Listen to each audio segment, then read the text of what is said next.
روایت کیا جاتا ہے کہ حضور علیہ الصلاۃ والسلام نے ارشاد فرمایا کہ جو شخص باجماعت نماز ادا کرے اور علم کی محفل میں بیٹھے اور اللہ کا کلام سنے پھر اس کے مطابق عمل بھی کرتے رہے تو اللہ تعالیٰ اسے 6 انعامات سے نواز دیتا ہے۔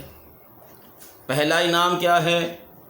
اسے رزق حلال عطا فرماتا ہے۔ دوسرا انعام کیا ہے؟ عذاب قبر سے اسے نجات حاصل ہوتی ہے۔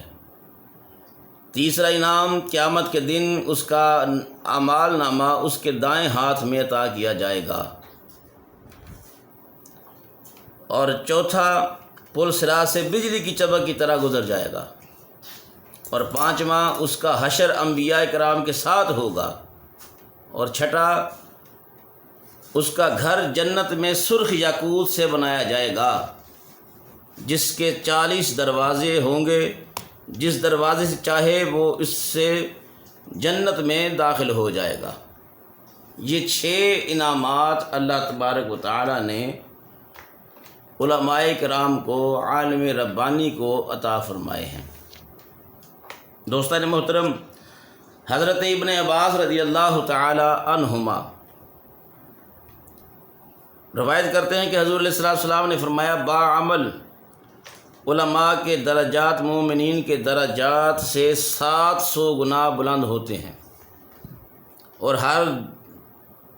ہر دور میں ہر 2 درجوں کی درمیانی مسافت 500 سال کی ہوگی۔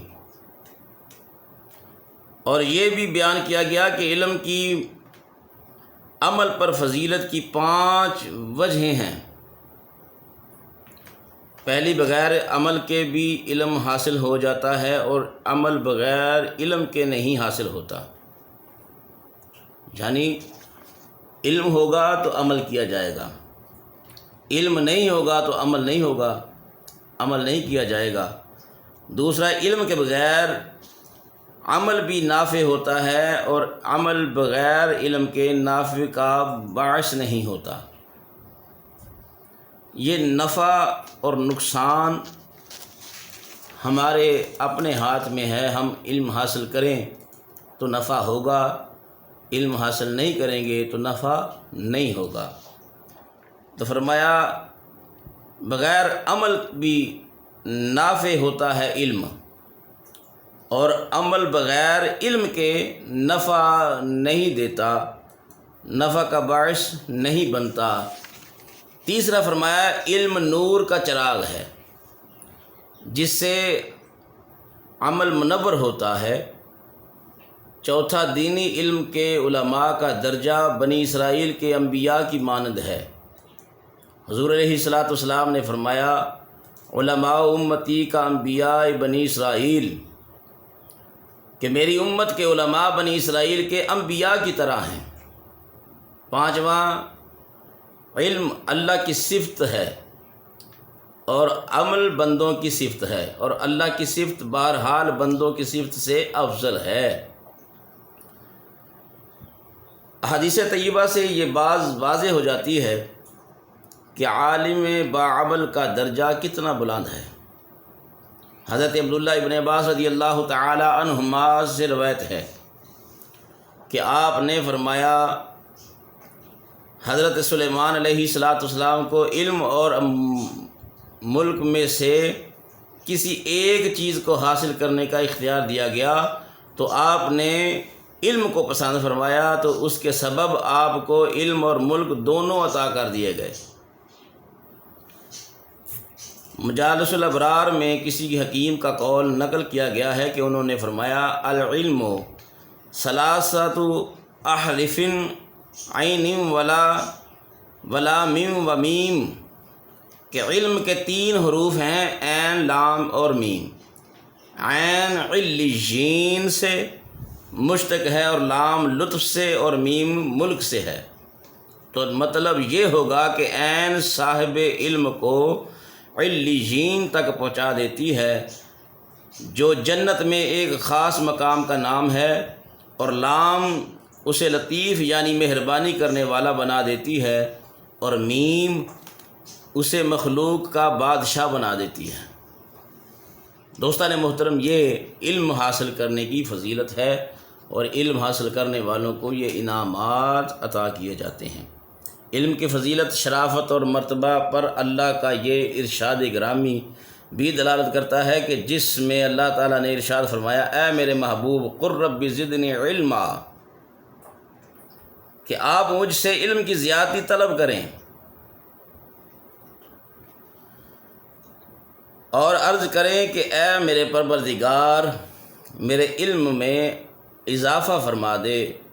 اللہ تعالیٰ نے دنیا میں کسی چیز کی بھی زیادتی طلب کرنے کا حضور علیہ السلام کو حکم نہیں فرمایا سوائے علم کے۔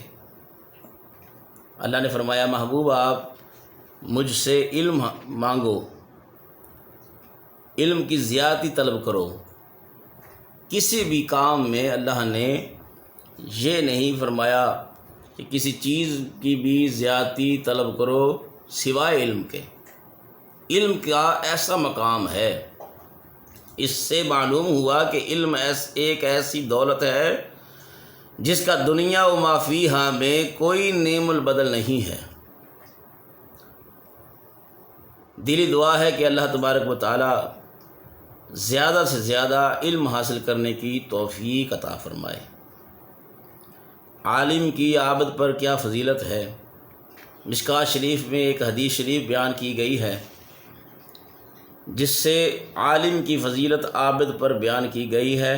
حضور علیہ السلام نے فرمایا کہ جب قیامت کے دن لوگوں کا حساب شروع ہوگا تو 4 آدمیوں کو بغیر حساب کے عذاب سے بچا کر جنت میں داخل کر دیا جائے گا، جنت کے دروازے پر لایا جائے گا، اور وہ 4 یہ ہیں: عالم باعمل، دوسرا وہ حاجی جس نے اپنا حج اللہ کے احکام کے مطابق بغیر کسی فساد اور جھگڑا اور گالی گلوچ کے ادا کیا ہوگا، تیسرا میدان جنگ میں شہید ہونے والا، چوتھا وہ سخی جس نے حلال ذرائع سے مال کمایا اور بغیر نمود و نمائش اور ریاکاری کے اللہ کے راستے میں خرچ کیا۔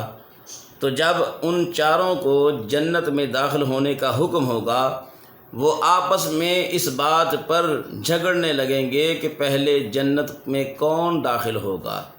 تو اللہ تعالیٰ حضرت جبریل علیہ السلام کو ان کے درمیان فیصلہ کرنے کے لیے بھیجے گا، اور جبریل امین علیہ السلام وہاں حاضر ہوں گے اور سب سے پہلے شہید سے پوچھیں گے کہ تم کس عمل کی وجہ سے سب سے پہلے جنت میں داخل ہونا چاہتے ہو؟ تو وہ فوراً جواب دے گا کہ میں نے اللہ کے دین کے حق کی خاطر کلمہ کو بلند کیا اور میں نے اپنی جان اللہ کی راہ میں دی اور میں نے آخری قطرہ تک بہا دیا اور جام شہادت نوش کیا۔ میرا مقصد اللہ کو راضی کرنا تھا، اس لیے میں جنت میں پہلے داخل ہونے کا زیادہ حقدار ہوں۔ تو جبریل امین علیہ السلام اس سے پوچھے گا کہ تجھے کس نے بتایا کہ شہادت کا درجہ اتنا ہے کہ شہید بغیر حساب جنت میں داخل ہوگا؟ تو وہ جواب دے گا، یہ بات مجھے ایک عالم نے بتائی تھی۔ اسی طرح حاجی اور سخی سے سوال پوچھے جائیں گے اور وہ بھی یہی جواب دیں گے کہ ان اعمال کی اہمیت ہمیں علماء نے بتائی تھی۔ شہید ہے وہ بھی یہی کہے گا کہ مجھے عالم نے بتایا کہ میں بے حساب جنت میں جاؤں گا، بغیر حساب کے جنت میں جاؤں گا۔ اور سخی نے بھی یہی کہا، حاجی نے بھی یہی کہا کہ ہمیں عالم دین نے بتایا تھا کہ میں بغیر حساب کے جنت میں جاؤں گا۔ تو دوستان محترم، جبریل علیہ السلام فرمائے گا کہ وہ عالم تمہارا استاد ہے، اور استاد کے ادب کو ملحوظ خاطر رکھو۔ عالم فوراً پکار اٹھے گا اور عرض کرے گا کہ اے اللہ، میں نے یہ علم اس لیے اس سخی کی سخاوت اور احسان کے سبب ہی سے حاصل کیا تھا تو اللہ تعالیٰ ارشاد فرمائے گا کہ اس عالم نے سچ کہا، تو جنت کے محافظ کو حکم ہوگا کہ وہ جنت کا دروازہ کھول دے تاکہ سب سے پہلے سخی اس میں داخل ہو، اس کے بعد باقی تمام کو یکے بعد دیگرے جنت میں داخل ہونے کا حکم ہوگا۔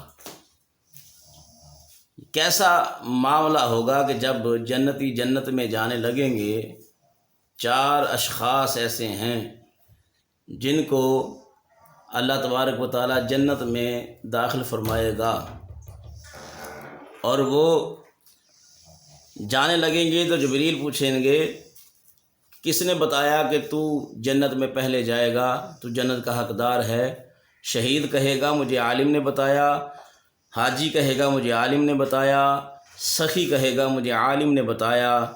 تو وہ عالم کہے گا کہ اس سخی کی سخاوت اور احسان کے سبب سے ہی میں نے علم حاصل کیا تھا، تو اللہ تعالیٰ ارشاد فرمائے گا کہ اس عالم نے سچ کہا، تو جنت کے محافظ کو حکم ہوگا وہ جنت کو دروازے کو کھولے گا تاکہ سب سے پہلے سخی